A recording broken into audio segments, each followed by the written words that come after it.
하실게요. 하나님, 좀 이 찬송이 우리의 고백이 돼서 우리 마음 저 깊은 곳에서 이렇게 드릴 수 있도록 이런 믿음 주신 거 정말 감사하고요.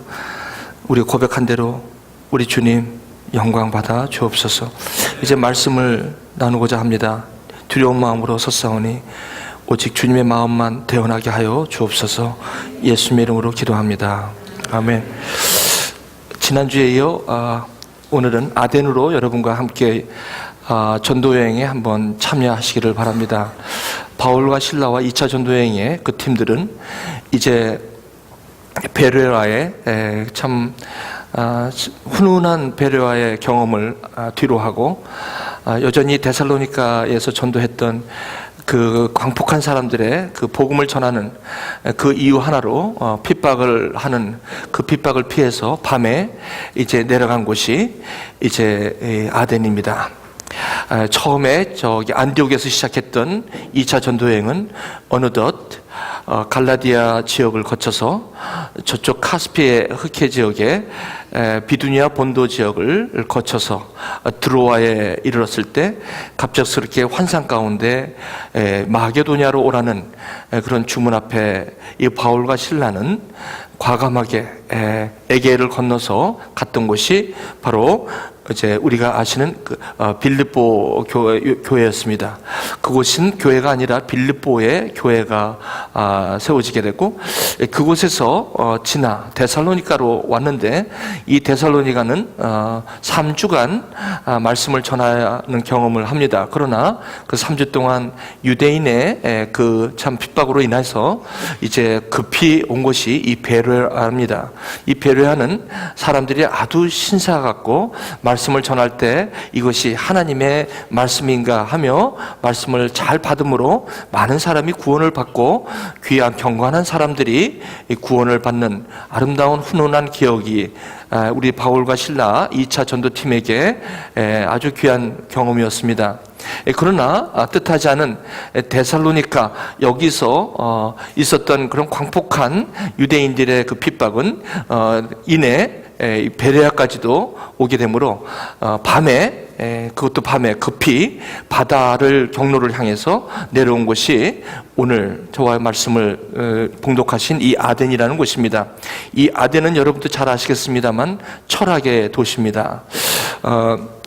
에피쿠로스 학파라고 한다면 무신론입니다. 하나님이 없다라는 철학자들이 있고, 또 스토라고 하는데 스토익 이렇게 나오는데, 스토익 철학자들은 범신론입니다.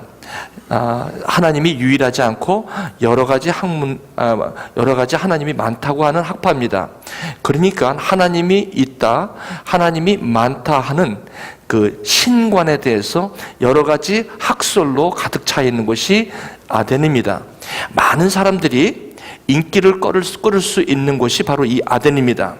우리들은 하나님을 만나는 것보다, 하나님을 만난 경험보다 하나님에 대하여 연구하는 것에 많이 심취되고 많이 흥미를 느낍니다. 왜냐하면 우리는 하나님을 아는 것보다 하나님에 대하여 알고자 한 마음이 우리 가운데 있기 때문입니다. 그래서 아덴은 그러한 면에서 굉장히 지성적으로 많은 사람들의 명성을 얻고 있었던 것이 바로 아리스토텔레스, 그 다음에 소크라테스, 제논, 플라톤, 여러분 이 유명한 사람들이 다 저기에서 나왔던 것이죠. 오늘 이 바울과 그 일행 신라는 바로 저곳에 도착하게 되었습니다. 자, 이제 저기서 무슨 일이 벌어지는지를 한번 나누시면서 오늘 저와 여러분의 오늘 이 시간, 이 삶에 이 사도 바울의 저희 아덴의 저 경험이 어떻게 오늘 나의 삶에 적용이 되는지를 한번 그 말씀의 위로를 받으시고 떠나시기를 바랍니다. 자, 이제 같이 들어갑니다. 16절. 바울이 아덴에서 그들을 기다리다가 이제 에덴스, 아덴에서 왔습니다. 여러분 혹시 나중에 기회가 되시면 성지순례 하실 때 터키 지역과 저 소아시아죠? 저기 지역과 7교회가 흔적이 있던 곳입니다. 거기를 거쳐서 저 그리스에 가시면 아마 저 2차 전도의 여행지의 흔적들이 많이 있다고 합니다. 여러분 한번 가보시기를 바랍니다. 저도 가보지 못했기 때문에 있다고 합디다. 책만 열심히 보고 있는데 저도 한번 가볼 기회가 있겠죠. 자, 그곳에 가니까 그 성에 우상이 가득했다는 겁니다. 우상이라는 것은 무슨 말입니까? 없는 것입니다. 우상은 없는 걸 만들어 놓은 것이 우상입니다. 왜 만들어 놨습니까? 저와 여러분들의 유익을 위하여, 각자를 위하여 만들어 놓은, 없는 거고 증명되지 않은 그러한 것을 마치 나 자신을 위해서 만들어 놓은 것이 우상인데, 저기에 그렇게 우상이 많았다는 것입니다. 그런데 사도 바울이 그걸 보면서 마음이 격분했다. 제가 거기에 하이라이트 했어요. 마음이 격분했다는 것은 마음에 화가 났다는 것이 아니고, 마음에 격분했다는 것은 stirred라는 단어 써요. stirred, S-T-I-R-E-D, stirring up 했다는 거예요. 특히 used, stirred라는 건 무슨 말이냐면, 여러분 구약에 보시면, 에즈라를 보시면 고레스, 이 페르시아의 초대 왕이 고레스라고 나옵니다. 그 고레스라는 왕이 이 페르시아 제국의 그 당시 바벨론 제국을 멸망하고 페르시아 제국이 들어오면서, 페르시아 제국은 피지배국의 종교를 우대하는 정책을 쓰면서 각 나라로 그 종교를 우대하는 그런 정책을 썼습니다.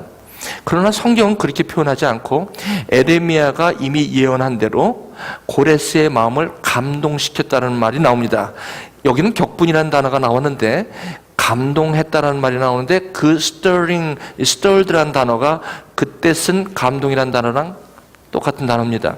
그러므로 우상이 가득한 걸 보고 바울의 마음속에 긍휼과 자비가, 저들이 참 모르니까 저렇게 사는 것에 대한 어떤 안타까움, 이런 것들로 마음이 격분했다고 여기 나옵니다. 두 번째, 이제 이름으로 말미암아 이 바울은 회당으로 들어가서 유대인들을 만납니다. 경건한 사람들을 만납니다. 여기서 유대인과 경건한 사람들의 차이는, 유대인들은 이미 벌써 말씀을 소개해드린 사람들이고, 이 경건한 사람들은 devoted person, 이런 단어 썼어요. 아주 굉장히 열심인, 그러니까 어떻게 보면 유대교가 아닌 사람들이, 헬라권에 있던 사람들이 유대교로 개종한 사람들이라고 보시면 아마 문제가 없을 겁니다. 또 장터에서는 날마다 만나는 사람들과, 여기서 무슨 단어를 썼냐면 사도 바울이 변론했다는 단어를 씁니다. 변론. 영어로 dispute 이라는 단어를 썼습니다. 요거는 어떤 단어냐면, dispute는 어떤 토픽을 가지고 논쟁을 할 때, 요거는 조금 싸우는 것과 같은 느낌? 그런 단어입니다. 사도 바울이 여기서는 그 사람들 만나니까 격분해서 마음에 참 해서 변론하기 시작하고, 그것에 대해서 이야기를 하기 시작한 것입니다. 여러분, 우리가 이 성경 공부를, 이제 저희 교회도 성경 파노라마도 있고 또 이런 게 있어요. 근데 제가 늘 성경반을 할 때 참 조심스러운 게 한 가지 있습니다. 뭐냐면요, 우리가 여러분 가정 예배를 드리다가도 남편하고 아내가 이렇게 가정 예배를 안 하다가 요즘 너무 은혜를 받아갖고, 여보 우리 애들하고 가정 예배를 합시다, 그렇게 해서 참 가정 예배를 일주일에 한 번씩 하는데 그거 쉽지 않아요. 왜냐면요, 요즘 가족이 한 번 같이 앉아서 밥을 먹는다는 것은 그렇게 쉬운 일이 아닙니다. 한번 해보십시오. 결혼하고 뉴 커플일 때는 밥도 하나를 놓고 같이 먹읍디다. 국도 같이 먹읍디다. 왜 그거 따로 먹으면 안 돼? 근데 하나 갖고 같이 먹겠대. 왜? 같이 하는 게 너무 좋을 때예요. 근데 이게 시간이 지나면 너무 바쁘니까 식사 한번 같이 가족이 함께 모여서 식사할 시간도 별로 없어. 그러니까 이제 가족이 한번 모여서 예배하자고 그래요. 그래서 토요일 날 날짜를 한번 시간 정해서 이제 만나서 이제 하다 보면, 보통 제가 들리는 소문에 의하면 부부들이 가정 예배 하다가 싸운다고 합디다. 왜냐면 긍휼로 시작하고 자비로 시작하고 마음의 감동으로 시작을 했는데, 얘기하다 보면 아내가 엉뚱한 소리를 할 수가 있습니다. 그럼 남편이 조금 성경을 좀 많이 알면, 당신은 그것도 몰라 하면서 이제 그때부터 이게 성경 공부 예배가 아니라 이제 뭡니까, 서로 당신이 옳으니 내가 옳으니 뭐 이렇게 돼갖고 변론하다가 결국은 가정 예배 드리다가 싸운다는 소식을 제가 많이 들었습니다. 어떤 데는 남편이 그 역할을 하는 분이 있고 어떤 데는 아내가 그 역할을 하는 분이 있다고 합니다. 그러니까 참 조심하셔야 돼요. 저희도 우리 성경 공부가 많으니까 성경 공부 밤마다 다 달라요. 엠마 우리 청년들이 다 달라요. 청년부에 한번 들어와 보세요. 제가 남성반 사무엘에서 하는 것처럼 안 해요. 리디아 반으로 한번 와 보세요. 전혀 다르게 해요. 그리고 마리아 반 가보세요. 전혀 다르게 합니다. 내용은 똑같은데 다 달라요. 그러니까 여러분 아마 엠마오로 오시면 뭐 여기 성경을 이런 식으로 해. 거기는 우리 청년. 그런데 한 가지 중요한 게 있습니다.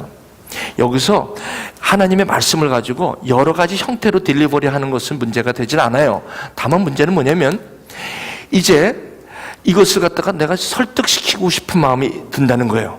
그리고 이걸 갖다가 확신시키고 싶은 마음이 든다는 거예요. 그러니까 이 긍휼과 자비의 마음으로 이 복음을 나누고 기다려주고 인내해주고 들어주고 이게 필요한데 그냥 저 사람이 얘기하는 게 너무 답답하니까 내가 갖고 있는 것을 빨리 주려고 그냥 막 그냥 이렇게 하다 보니까 이내 실족하고 맙니다.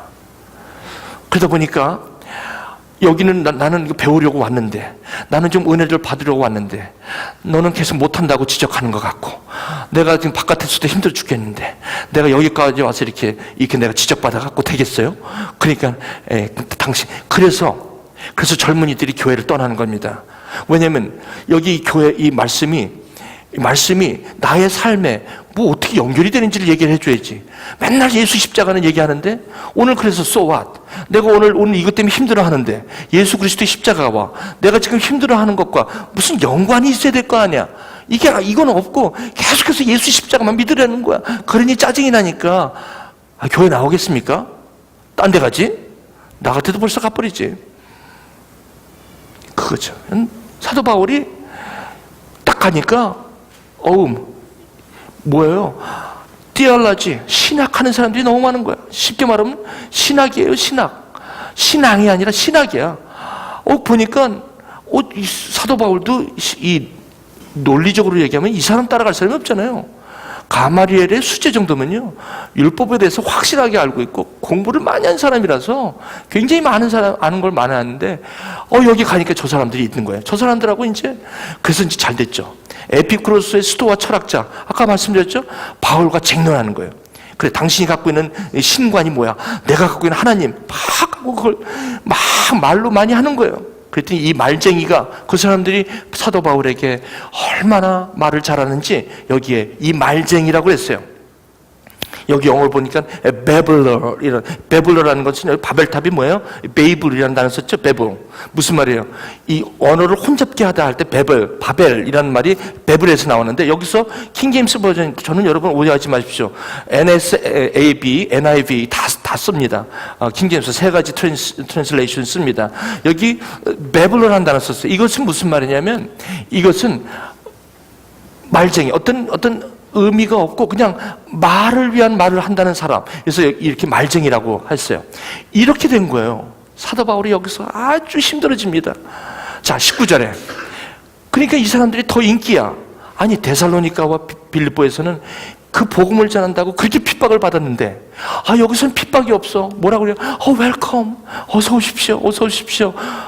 그러는 거예요. 그런데 뭐 하려고? 당신이 예수교라는 거, I am so interested. 나는 너무너무 예수교에 대해서, something new.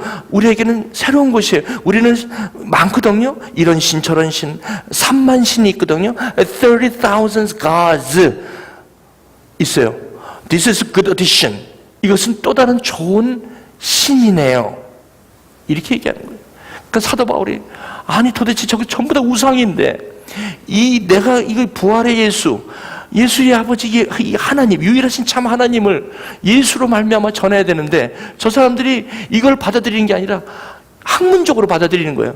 그러니까 이건 뭐예요? 복음도 학문적으로 자꾸 받아들이는 거예요. 그러니까 자꾸 이 공부를 하려고 그러고 연구하려고 그러는 거예요. 상고해야 되는데 성령으로 말미암아 이 말씀이 상고가 되어야 되는데 설치가 되어야 되는데 우리가 자꾸 이 바리새인 성경 공부처럼 성경을 자꾸 팔려고 그래. 성경을 자꾸 뭔가를 지식으로 얻으려고 그러는 거예요. 이것 때문에 사도 바울이 너무 힘들었던 거예요. 그래갖고 여기서 이제 중요한 게 있습니다. 자, 이제 와서 좀 얘기 좀 하라. 그랬더니 21절에 당신이 갖고 있는 게 새로운 거니까 와서 좀 얘기 좀 해달라. 이것처럼 고통이 없어요. 차라리 빌립보나 데살로니가 교회처럼 그렇게 핍박을 하면 오히려 그걸로 인하여 정말 교회가 막 서가는 것을 우리가 볼 수 있는데, 여기 아덴은 전혀 안 그린 거예요. 철학만 책을 얼마나 많이 공부했으면 아주 그냥 지식만 꽉 돼 있는 이 사람들 앞에서 예수가 십자가에 돌아가셔서 사흘 만에 부활하셨고, 그리고 그분이 하나님의 아들로 인정되었다라는 그 복음을 여기서 전하는데 먹히질 않는 거예요. 그러면서 22절에 뭐라고 하냐면, 사도 바울이 답답하니까 너희들 참 보니까 종교심이 많다. 이 유명 말입니다. 종교성이 많다. 영어로 보니까 too superstitious. superstition이라는 단어는 미신이라는 단어인데, superstitious 무슨 말? 미신적이다라는 말은 없는 것을 그렇게 믿고 있는다라는 얘기입니다. 자, 그러면서 내가 다니다 보니까 수많은 unknown God, 저기 캐피털로 써있죠? 알지 못하는 신이라고 가는 곳마다, 여러분 가보세요. 알지 못하는 신이라는 게 다 써있대요. 여러분 가보세요. unknown God, 30,000 gods, 3만 개의 그 파르테논 신전에는, 거기는 만신전이 있어갖고 신 종류를 갖다 쫙 깔아놓은 데가, 거기 여러분 전시회, 신 전시회가 파르테논 신전에 있다고 합니다. 저는 가보지 못하고 전부 다 들은 거니까 뭐 저한테 와서 따지지 마십시오. 더 묻지 마십시오. 이거밖에 모릅니다. 이제 제가 말씀드린 게 이게 아니에요. 이제 이거예요. 그랬더니 사도 바울이 거기 가서 얘기한 게 바로 이 말씀입니다. 첫 번째, 우주와 그 가운데 있는 만물을 지으시는 하나님께서는 천지의 주제신이 손으로 지은 전에 계시지 아니하고, 손으로 지어지기 전에 계시지 아니하고, 또 무엇을 부족한 것처럼 사람의 손으로 섬김을 받으시는 것이 아니니, 이는 만민에게 생명과 호흡과 만물을 친히 주시는 이시다. 이렇게 설명을 한 거예요. 여러분, 이것이 나중에 사도 바울에게는 참 힘들어요. 왜냐면 아까 사도 바울이 이 철학자들하고 얘기하다 보니까, 변론하고 논쟁하다 보니까 복음을 전하는데 그들에 맞춰서 그들이 갖고 있는 신관과 우리 예수 그리스도의 아버지, 우리 영원하신 참 유일하신 하나님, 그 하나님을 소개하는데 24절과 25절로 소개하고 있다는 것이 훗날 사도 바울에게는 참 뼈저린 교훈이 되고 말았다는 것입니다. 그래서 훗날 여러분 나중에 지도를 보시면 아덴에서 바로 옮긴 것이 뭐냐면 코린스라는 것인데, 고린도라는 것입니다. 코린스라는 것은 음란의 도시라는 뜻입니다. 그 무역이 왕성한 코린스, 돌아와요 부산항 같은 곳입니다. 여러분 부산항이 그런 건 아닙니다. 여러분 부산항이라는 게 굉장히 바쁜 거예요. 이 무역이 아주 마치 우리나라의 부산항과 같이 배들이 계속 무역선이 들락날락 하는 곳이 인천항하고 부산항입니다. 그거와 같은 곳이에요. 거기에 이제 이 바울이 딱 가면서 이분이 한 말이 있어요.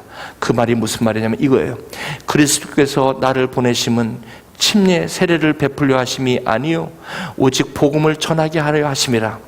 그러면서 하는 말이, 말의 지혜로 하지 아니함은, 내가 아덴에서는 말의 지혜로 했다는 거예요. 그러나 여기 와서는 내가 말의 지혜로 아니함은 그리스도의 십자가가 헛되지 않게 하려 함이라. 왜? 나는 여기서 십자가 얘기를 한 적이 없어. 여기서는 그분의 부활하심과 그의 죽으심과 이 얘기를 하지 않았어. 이것이 치명적이었다는 거예요. 십자가의 도가 멸망하는 자에게는 미련한 것이지만 구원을 받는 우리에게는 하나님의 능력이다. 이것을 뼈저리게 자기가 느낀 거예요. 여러분, 여기서 교훈이 있습니다. 여러분, 이 신앙이라는 게 참 이게 정말 우리가 조심해야 될 게 한 가지 있습니다. 오늘 보일러가 제가 들어오는데 보일러가 추운 거예요. 그래서 딱 들어오니까 추운데 이게 벌써 보일러가 꺼진 거예요. 제가 갑자기 들어온 게 뭐냐면 성도님들이 오늘 예배가 어떻게 될까를 걱정이 타고 오더라고요. 두 번째 온 것이 뭐냐면 이 보일러 때문에 지난 겨울에 참 고생을 했거든요. 근데 이 보일러가 무슨 문제가 있었냐면 이 새로운 보일러를 이제 저희들이 설치를 했는데 어떤 분이 스테이트에서 인스펙터가 나왔어요. 지난 수요일 날 나와가지고 저한테 보더니 저한테 빨간 딱지를 붙일 준비를 하고 나왔어요. 스테이트에서 나왔습니다. 당신의 보일러는 너무 오래돼서 이제 violation, 시간이 지났습니다. violation입니다 라고 저한테 딱지를 주려고 하는데 무슨 말입니까? 우리가 새 거를 넣었는데 그랬더니 새 거를 넣습니까? 언제 넣니? 한 3, 4개월 전에 넣었습니다. 그랬더니 딱지 먹을 뻔했습니다. 당신. 그래서 보일러로 가더니 인스펙트를 하는 거예요. 하더니 거기에 밸브가 규격에 안 맞는, 코드에 안 맞는 밸브를 썼다는 거예요. 두 가지를 지적하면서 보일러를 셧다운 시켜야 된대요. By definition, by law. 왜냐하면 이것을 일리걸한 밸브를 쓰면 세이프티 이슈 때문에 이것이 닫혀야 되는데 당신은 그냥 열어놓겠다. 대신 말미를 줄 테니 빨리 이것을 설치한 보일러 그 사람을 와서 이걸 바꾸도록 하시오. 해서 바꾼 것이 아마 잘못 건드렸는지 오늘 보일러가 셧다운 된 거예요. 자, 제가 이것을 알고 있는 상태에서 두 번째 온 것은 이 보일러 때문에 참 지난 겨울에 축구 이런 데서 예배를 드리면서 참 성도님들 그것 때문에 제가 많이 속이 상하더라고요. 일부 예배 드리기 전에. 그래서 예배를 드리는 목사가 이런 걸 딱 듣니까 솔직히 마음에서 그 보일러 하시는 분들이 좀 속상하더라고. 내가 솔직히 말씀드려요. 근데 예배는 또 드려야 되고.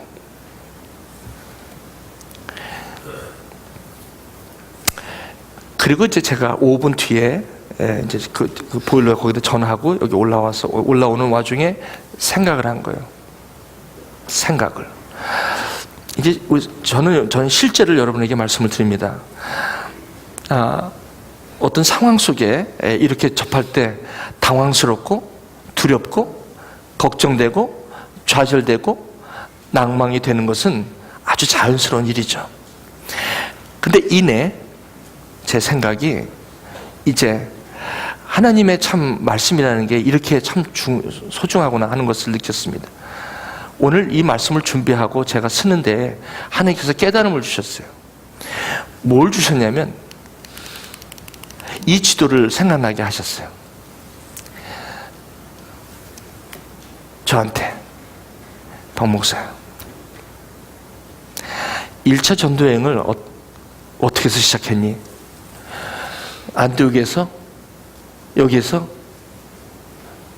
이렇게 했죠. 지금 여기 어떻게 왔니? 여기 1차 전도에 한 것이 너무 걱정돼서 바울이 한번 고기를 두르려고 간 거 아니냐? 그 간 걸 갖다가 여기 왔을 때 환상으로 내가 너를 불렀지 않냐? 불러서 계획도 없는 에게해를 오게 한 거 아니냐? 그랬죠. 이것은 좀 넓게 보거라. 좀 크게 봐라. 첫 번째, 사도행전 1장 8절을 보면 성령이 너에게 임하시면 너희가 권능을 받고 예루살렘과 유대와 사마리아와 땅끝까지 이르러 내 증인이 되리라고 내가 말씀했지. 예, 그것이 나의 마음이요 내가 너를 부른, 내가 너와 함께하는 이유고 너가 내 일에, 이 선한 일에 파티스페이트 하는 내 마음이야. 그렇기 때문에 이걸 갖다가 하나님의 다스림이라고 시작을 한 거야. 하나님의 다스림은 첫째, 하나님이 나와 함께 하며, 둘째, 하나님의 선한 일에 내가 동참한다는 것이 하나님의 다스림이 아니겠느냐? 맞습니다. 그렇다면 이 지도를 봐라. 여기서 왔을 때 여기를 떠날 때는 누구 마음이었느냐? 네 마음으로 떠났잖아. 네가 1차 전도여행이 힘들다고 그래서 거기가 궁금하니까 간다고 그랬잖아. 내 다스림이 있고 내 일에 네가 참여하는 사람이지만 나는 너의 감정까지도, 너의 생각까지도, 너의 선택까지도 이 하나님은 존중한다. 이것이 내가 너에게 이야기한 자유다. 내가 너를 다스린다는 것은 내 플랜 가운데 꼼짝없이 너를 프로그램으로 인도하는 그런 하나님이 아닌 것을 알지? 네, 나는 바울의 의견을 존중한다. 그것으로 시작한 것이 여기 왔지. 환상을 보게 한 것은 나의 마음이었어. 그러나 그 환상을 보고 이 빌립보로 오는 것은 바울의 마음이었고 신라의 선택이었지. 나는 그것을 강요한 적은 없어. 이것이 다스림이야. 그래서 애쓰고 힘써서 이곳에 온 거 아니겠느냐. 그렇다면 이 보일러 하나, 지금 이런 일이 벌어진 거 춥지? 알아. 이 하나님은 항상 이 하나님의 다스림이라는 것을 생각하라. 무슨 말이냐? 이 보일러 하나까지도 이런 상황 속에서도 한 가지 기억할 게 있다. 앞으로 이런 일은 어디든지 있을 것이다. 여기 가는 곳마다 처음 간 곳이라 빌립보에서 경험, 데살로니가의 경험, 에나보에서 경험, 랜싱에서의 경험, 그리고 입실란트에서 경험, 베르아에서 경험, 그리고 디트로이트에서 경험, 그 경험은 아마도 새로울 것이다. 그 새로움이 새로운 교수와의 경험, 새로운 매니저와의 경험, 내가 가는 곳이 새로운 곳이 많을 텐데 그 새로움마저 두려워하고 그렇게 할 때가 올 것이다. 그러나 이것은 처음 가는 길이기에, 나에게는 항상 처음 느끼는 경험이기에 그때 항상 기억할 것이 있다. 바로 나를 기억하라. 내가 너와 보일러가 없을 때도, 보일러가 있을 때도, 추울 때도, 따뜻할 때도, 네가 힘들 때도, 네가 어려울 때도 나는 거기에 있다. 이것이 하나님의 다스림의 축복이다.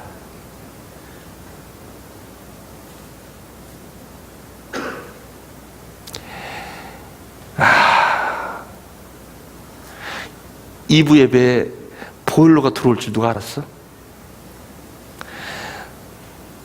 저는요, 보일러가, 여러분, 여기 오늘, 저는요, 이 신앙이 뭐냐면요, 신앙이, 하나님께서 신앙을 가르쳐 주셨어요. 신앙이 뭐냐면, 여러분들이 왜, 저와 여러분이 왜 힘드냐면, 이런 일을 당할 때 힘들어해요. 안 힘든 사람 없어요. 이것 때문에 힘든데, 둘째는 이것을 해결할 방법이 없기 때문에 더 두려운 거예요. 더 힘든 거예요. 처음엔 두려움으로 오죠. 두 번째는요, 이것을 어떻게 해결할 줄 모르니까 오는 게 외로움이에요. 이 외로움이 심해지면 우울증이 걸려요. 우울증이 걸리면 심한 열등의식으로 삶을 포기하게 돼요. 사랑하는 교회 여러분, 오늘 이 말씀은 설교 이전에 저와 여러분의 하나님의 마음입니다. 보십시오. 사도 바울은 저렇게 갈 줄 꿈에도 몰랐어요. 저와 여러분 에나보에서 공부하거나 이곳에서 이민생활 하시거나 이 나머지 인생을 살아가시는데 한 번도 걷지 않은 길을 걸으실 것입니다. 이때 주님께서 주시는 것이 다스림입니다. 하나님의 다스림입니다.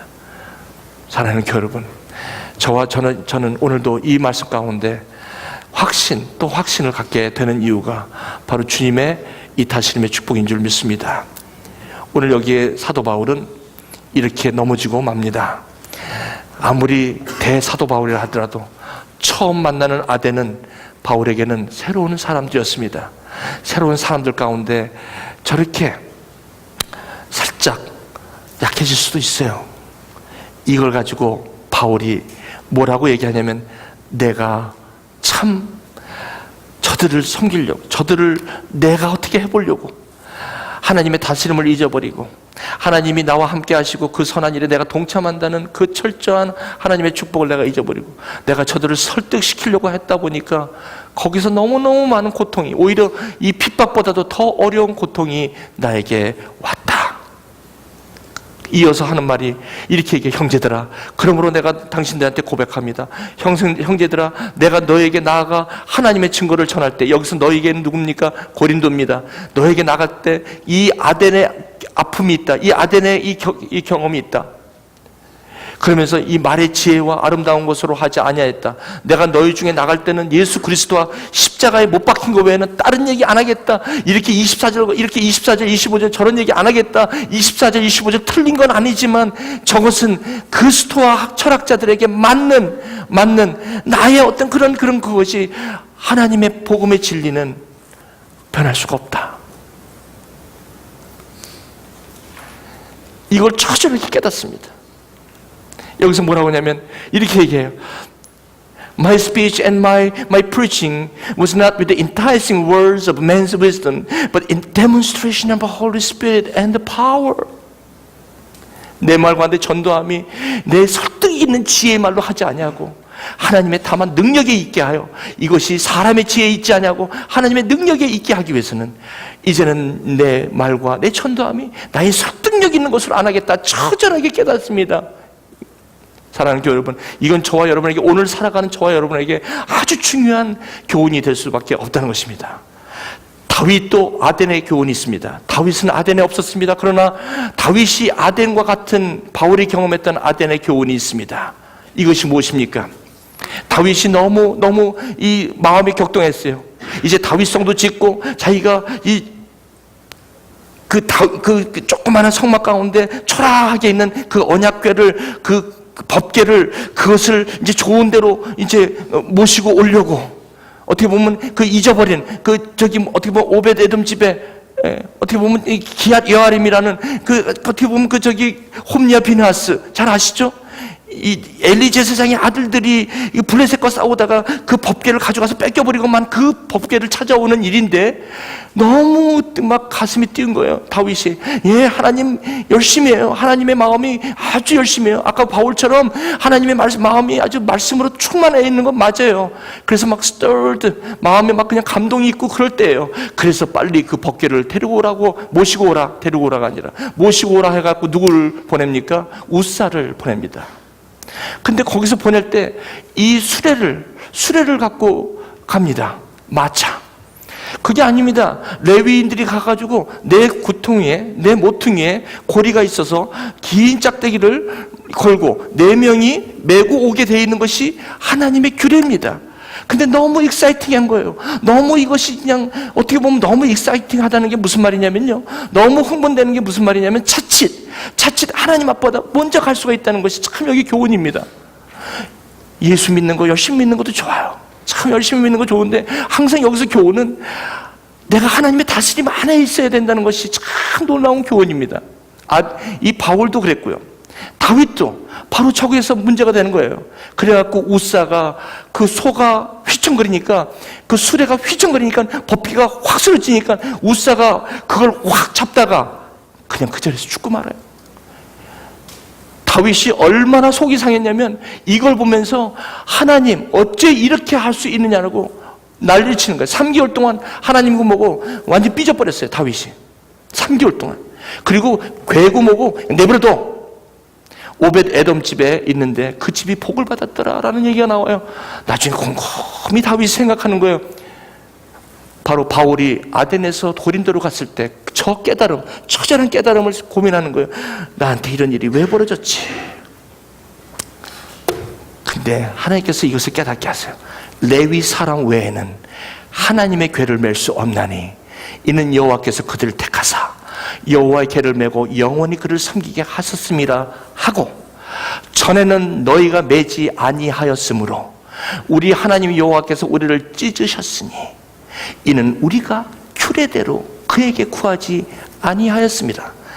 복음 십자가의 도가 멸망하는 것 같이 우리의 지혜대로 맞지는 않지만 이것이 하나님이 원하시는 하나님의 방법이라기 때문에 그 십자가의 도 아들 예수 그 예수의 죽으심과 부활하심을 전하는 것이 그것이 아덴이든 그것이 데살로니가든 그것이 빌립보든 그것이 예루살렘이든 상관없이 이것은 복음이다.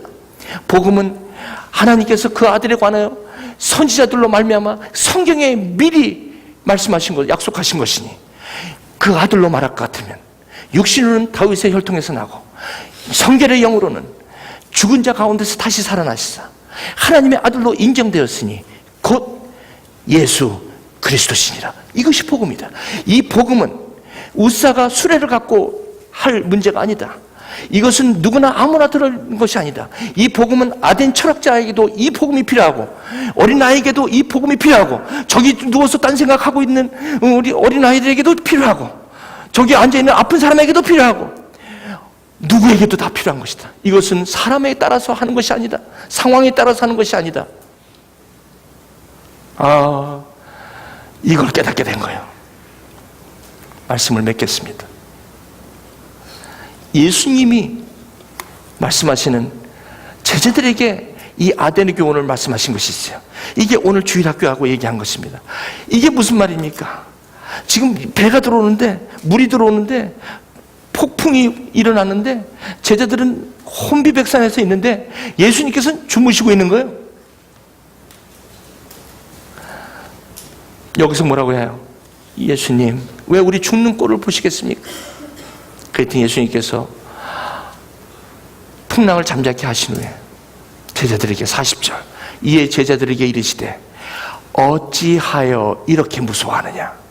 너희가 어찌 믿음이 없느냐 하시니, 여기서 어찌하여 어찌를 2번 반복하십니다. 물론 다른 어카운트에 마태복음이나 누가복음에도 이게 나오는데 어찌하여 이렇게, 이거는 무슨 말이냐면 예수님께서 그래, 무서운 거 내가 알아. 너희들이 이렇게 혼비백산하는 거 이해해. 그러니까 앞으로는 좀 더 믿음을 갖고 있으면 좋겠어. 이게 아닙니다. 지금 이게 아닙니다. 이 주문이 아니라 너희들은 제자들이잖아. 제자들이라는 것은 예수가 누군지를 배웠잖아. 그럼 내가 너와 함께 있는 거 아는 사람들이 너희들 아니겠니? 맞죠? 그런데 어찌 내가 너와 같이 있는 것이 같이 있는 것 같지 않은 것처럼 이렇게 난리냐? 이 얘기입니다. 이걸 갖다가 믿음이 없느냐라고 하는 것입니다.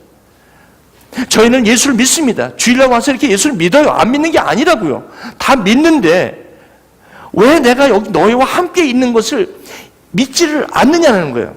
예수님께 제자들이 가서 우리를 살려달라고 하는 정도의 믿음은 너희들이 있는 거 내가 알아. 하지만 너희들에게 이제는 있어야 되는 게 무슨 믿음이냐면 내가 너희와 함께 있다는 것을 왜 기억을 못하느냐라는 것입니다. 아덴에서 네가 할 수 있는 게 가장 중요한 게 뭐냐면 내가 너와 함께 있고 너가 내 일에 참여하고 있다는 것을 왜 모르느냐.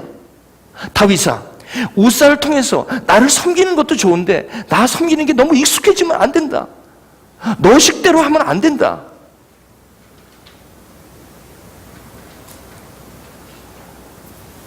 여기서 믿음이 없다는 것은 다른 게 아니라 내가 너와 함께 있다는 것을 왜 의식하지 못하느냐. 사랑하는 교회 여러분, 저 여러분 적용해 봅시다. 이제 한 번도 경험하지 못한 일, 새롭게 가야 하는 길에 이런 상황이 저와 여러분에게 곧 닥치고 지금도 닥친 분들이 있을지도 모르겠습니다.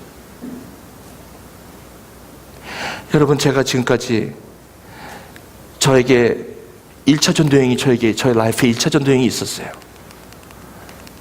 저에게도 1차 전도여행이 있었습니다. 저기 제 삶 속에 1차 전도여행은 여기 애나보에 있는 5명의 대학생들을 데리고 창세기와 로마서를 공부할 때가 있었어요. 뜨거웠어요. 그들이 나가서 또 청년을 데려오면서 청년이 이제는 많아졌어요. 그리고 애나보 저 캠퍼스에 들어가서 전도하기 시작했어요. 저에게는 1차 전도여행이었어요. 하나님께서 저에게 그때 목회자 되라고 한 적이 없어요. 저에게는 1차 전도여행이 저에게는 있었어요. 사도 바울이 1차 전도여행 갈 때 성령께서 갑자기 마게도냐라고 오라고 한 적이 없어요. 그리고 2차 전도여행을 떠날 때도 너 준비해, 마게도냐로 올 준비하고 주문하신 적이 없어요. 맞습니까? 저 청년들하고 그 다음에 찬양팀 제가 섬기면서 신학교를 여기서부터 7시간 왔다 갔다 7시간 하는 거를 제가 하면서 바로 저는 저 2차 전도여행 경험을 해요. 하나님께서는 저와 여러분들이 현장 가운데 삶 속에 그것이 어떤 동기로 시작됐든지 하나님께서는 한 가지 저와 여러분에게 기대하고 계신 게 있어요. 내일 일은 날 몰라요. 하루하루 살아요. 불행이나 요염함도 내 뜻대로 못해요. 험한 이 길 가고 나면 끝이 없고 권해요. 주님 예수 날 붙드사 평안한 길 주옵소서. 저는 저렇게 시작했던 저의 삶의 여정이 지금까지 오는데 곧바로 여기까지 온 것이 아닙니다. 저도 저런 뼈아픈 아덴의 교훈도 있고, 저도 여기까지 오는데 넘어진 적도 많고, 그러나 한 가지 신실하신 것은 그분은 신실하셨다는 것입니다. 그분은 내가 어떤 동기를 시작했도 그 동기를 하나님이 하나님의 일로 나를 초대하셨다는 것입니다. 사랑하는 교회 여러분, 이제 이 아덴의 교훈에서 우리는 배울 것이 있습니다. 혹 너무 염려하지 마십시오. 내가 첫 단추를 잘못 낀 건 아닌가, 하나님의 다스림 안에는 그런 말은 없습니다. 한번 보십시오. 성경을 보십시오. 바울은 저 아덴의 교훈이 있었기에 끝까지 이방인의 사도로 살아갈 수가 있었던 것입니다. 다윗은 언약궤 우사의 황당한 일을 경험했기에 다윗은 하나님의 마음에 합한 자로 살아갈 수가 있었습니다.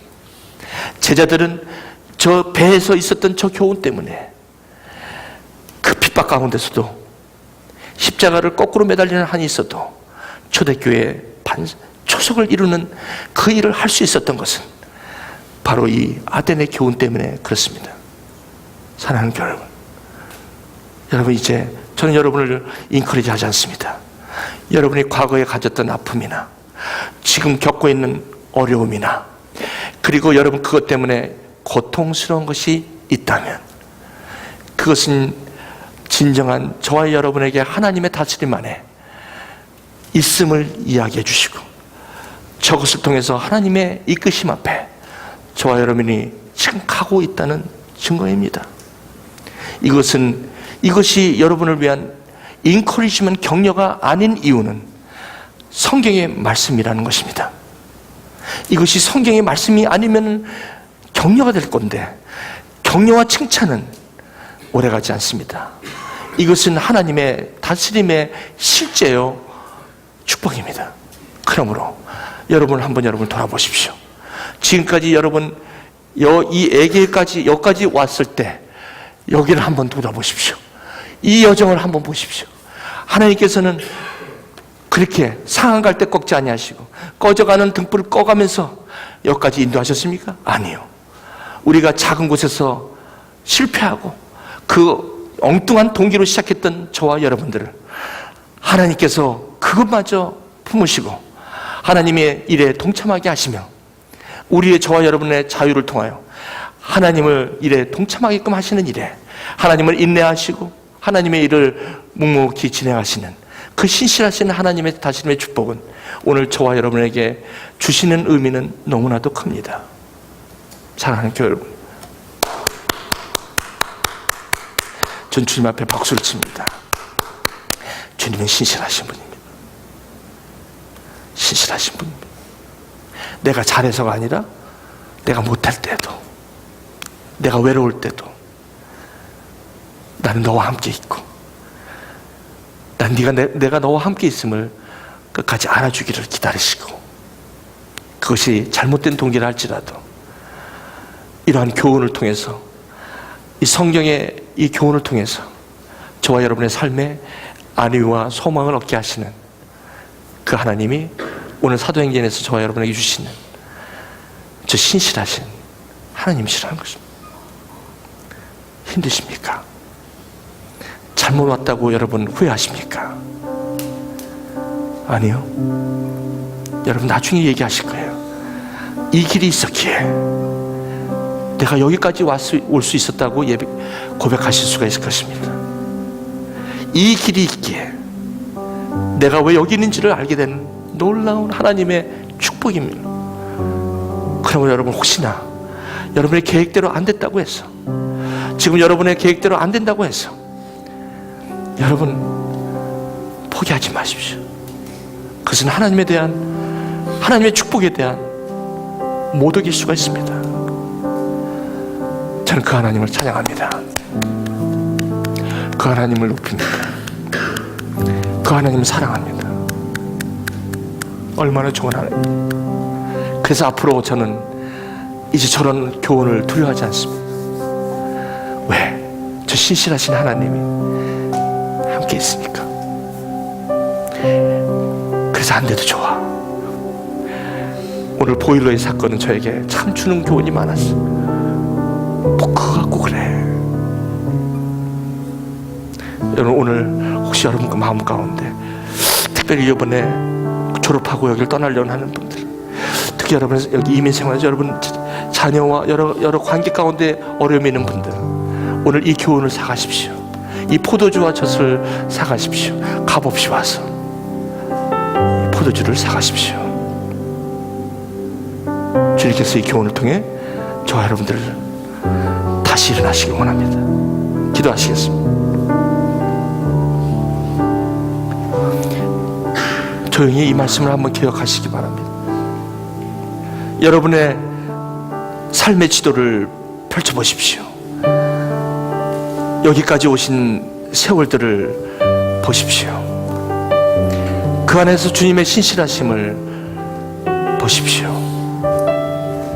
그래서 그곳에서 주님의 음성을 보십시오.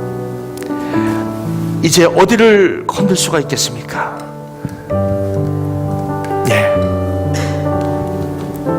이제는 로마를 바라볼 수 있었던 것은 바로 이 교훈이 있었기 때문 아니겠습니까?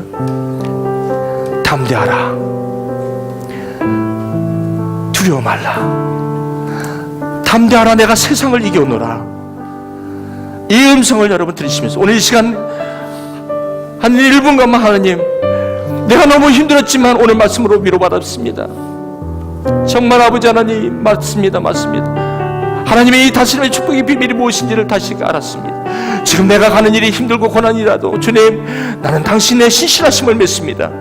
그 신실함 안에 있기를 원합니다. 모든 광풍이 있다 할지라도 주님의 품에 있겠나이다. 주님, 나를 주님의 품으로 안아주시고 오늘도 그 길을 가게 하여 주옵소서. 혹시 여러분 오늘 힘들고 고난 가운데 있는 분들이 계십니까? 입을 열어, 아니 여러분 마음을 열어 주님 앞에 한번 1분간만 고백하신다면 주님의 그 신실하심이 오늘 제 마음과 생각을 지켜줄 줄 믿습니다. 우리 같이 한번 1분간만 함께 기도하시겠습니다. 아버지 하나님, 기도합니다.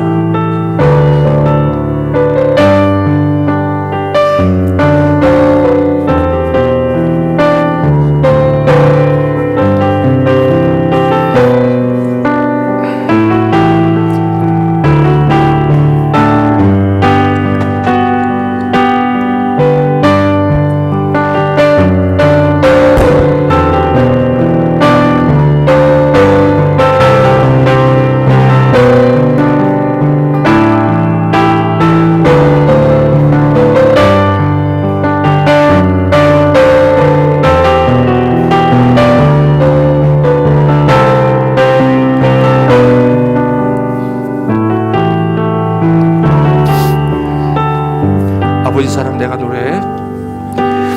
아버지 사랑 내가. 우리 여러분 헌금하시면서 이 찬양 부르시기 바랍니다. 아버지 은혜 내가 노래해. 그 사랑 변함없으신 거짓 없으신 성실하신 그 사랑. 상할 때 꺾지 않으신, 상할 때 꺾지 않으신, 꺼져가는 등불 끄지 않으시는, 꺼져가는 등불 끄지 않으신 그 사랑 변함없으신 거짓 없으신 성실하신 그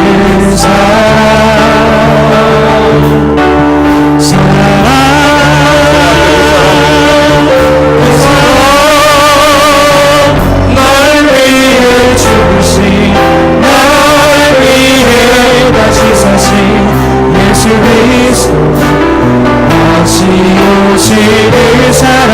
죽음도 생명도 천사도 어떤 권세도 끊을 수 없는 영원한 그 사랑 예수. 그 사랑, 날 위해 죽으신, 날 위해 다시 날 사신, 위해 죽으신, 날 위해 다시 사신 예수 그리스도, 다시 오실 그 사랑, 다시 오실 그 사랑, 죽음도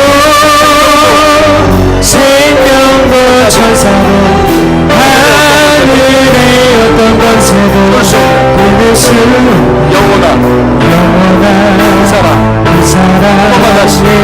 예수. 그 사랑, 그 사랑 날 위해 죽으신, 날 위해 다시 사신 예수 그리스도, 다시 오신 그 사랑, 죽음도 생명도 천사도 하늘에 어떤 권세도 끊을 수 없는 끊을 수 영원한 영원한 그 사랑 예수. 아버지 하나님, 그렇습니다. 그 사랑이 늘 기억되게 하시고, 상한 갈 때 꺾지 않으시고, 꺼져가는 등불 끄지 않으시고, 끝까지 기다려주시는 하나님. 내가 잘못된 동기로 시작했더라도 상관없이 끝까지 저와 함께 하시고 우리와 함께 하신 그 하나님, 그 사랑 앞에 오늘도 아버지 하나님, 그 사랑 한 분만으로 족합니다. 그래서 여기 우리 마음을 드립니다. 주여, 영광 받아 주시옵소서. 나의 하나님, 아브라함의 하나님, 이삭의 하나님, 야곱의 하나님, 나의 하나님으로 주님 영광 드립니다. 예수님의 이름으로 감사하며 기도하옵나이다. 아멘.